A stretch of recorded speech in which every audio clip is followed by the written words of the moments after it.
Baiklah. Assalamualaikum warahmatullahi wabarakatuh. Pelajar-pelajar tingkatan 2. Okey, hari ini merupakan kelas pertama kita secara online untuk subjek pendidikan Islam. Okey, hari ini kita akan buat sedikit ulang kaji tentang tajuk yang kita dah belajar. Okey, saya buat video untuk memudahkan kamu semua supaya tak ada yang terlepas. Tak ada yang boleh bagi alasan dia tak join kelas PDPR. Okey?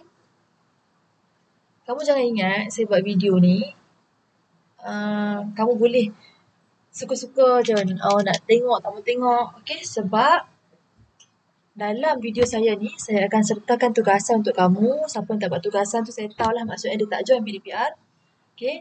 Link kehadiran pun saya akan bagi dalam video ni dan saya akan buat quiz.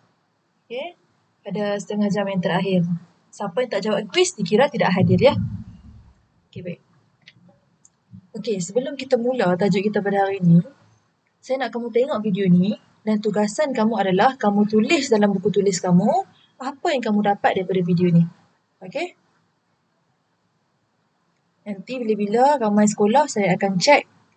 Random lah kalau saya masuk kelas kamu ke, saya masuk relief ke, saya akan check. Apa yang kamu dapat daripada video ni? Saya nak tengok kamu tulis apa dalam buku. Tulis dalam buku. Arahan saya jelas. Orang laki-laki semayang berjamaah awal waktu di masjid atau di surau, insya-Allah dia akan melihat perubahan dalam kehidupannya. Daripada sempit menjadi luas, daripada sugul dan resah menjadi ceria dan gembira insya-Allah. Sedihnya tak lama, menyesalnya tak lama, down dia tak lama, stres dia tak lama insya-Allah. Orang laki-laki berjamaah semayang dan awal waktu insya-Allah. Orang laki-laki. Okey. Jadi, daripada video tersebut, saya nak kamu tulis apa yang kamu dapat daripada video tu, okey? Okey, sekarang kita masuk pada tajuk kita iaitu solat berjemaah. Okey. Kamu tahu kan solat berjemaah tu apa? Okey. Solat berjemaah dari segi bahasa maksud dia ialah berkumpul. Perkataan asal dia pada perkataan bahasa Arab iaitu jamaah. Okay, dari segi istilah, maksud solat berjemaah ni ialah solat makmum bersama solat imam dengan sekurang-kurangnya seorang imam dan seorang makmum mengikut syarat-syarat yang tertentu. Okey, senang kan nak faham kan? Okey, seterusnya kita tengok pula hukum dan dalil solat berjemaah. Okey, hukum solat jemaah ada dua jenis. Okey, yang pertama bagi individu, hukum dia adalah sunat muakkad. Okey, apa itu sunat muakkad? Sunat muakkad ni sunat yang dituntut. Okey, sunat yang dituntut. Okey, untuk komuniti masyarakat pula fardu kifayah. Jadi maksud fardu kifayah ni apa dia? Maksud dia kalau seorang tak buat semua berdosa. Kalau tak ada seorang buat semua berdosa. Kalau seorang dah buat semua yang lain selamat. Okey? Jadi dalil dia daripada surah Al-Baqarah ayat 43. Wa aqimus salata wa atuz zakah tawarka'u ma'ar raki'in. Okey. Sekarang kita tengok pula syarat-syarat menjadi imam. Okey. Syarat menjadi imam ni banyak ke? Tak banyak pun, ada 3 je. Okey. Yang pertama, imam boleh baca Al-Fatihah dengan bacaan yang betul. Jadi siapa yang tak boleh baca Al-Fatihah dengan betul tu tak lepas lagi nak jadi imam. Okey. Yang kedua, imam lelaki bagi semua makmum. Imam perempuan pula hanya boleh jika semua makmumnya perempuan. Okey, kamu kena fokus sebab yang ni saya akan masukkan dalam kuis. Satgi dalam kuis siapa yang jawab lelaki sahaja boleh jadi imam, apa jaga. Okey, seterusnya makmum meyakini sahnya solat imam. Okey, kalau kita semayang tu, makmum semayang kat belakang ni, tengok budak 3 tahun jadi imam. Kita yakin tak dia semayang tu sah? Kalau kita tak yakin, tak bolehlah jadi imam. Okey?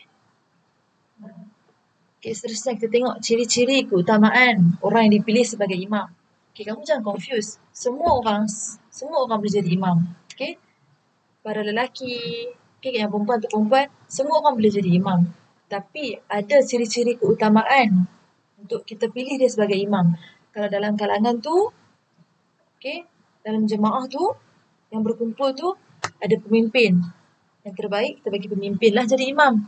Lepas tu yang kedua, kalau ada imam yang dilantik oleh pemerintah.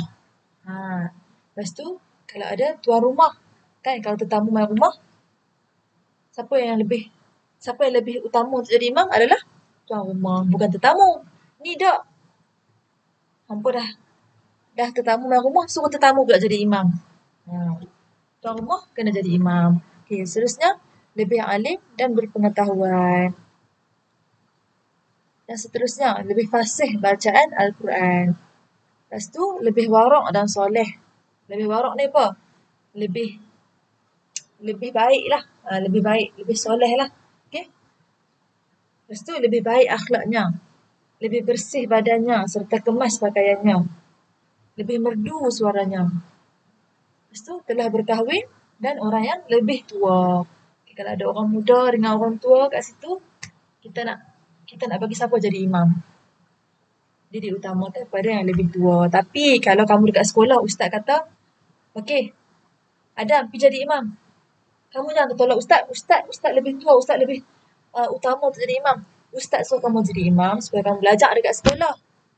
Nanti dekat luar kamu boleh praktikkan. Okey, jelas? Okey. Jadi, saya akan setakat itu dulu saya akan ajak. Okay, saya akan send quiz kat kamu. Kamu kena jawab. Saya akan send dalam grup WhatsApp. Okay, sampaikan dekat kawan-kawan kamu yang tak join grup WhatsApp tu. Okay, kamu jawab. Saya bagi masa dalam setengah jam. Selepas setengah jam, saya akan check. Okay. Lepas tu, saya akan send video kedua untuk pelajaran seterusnya.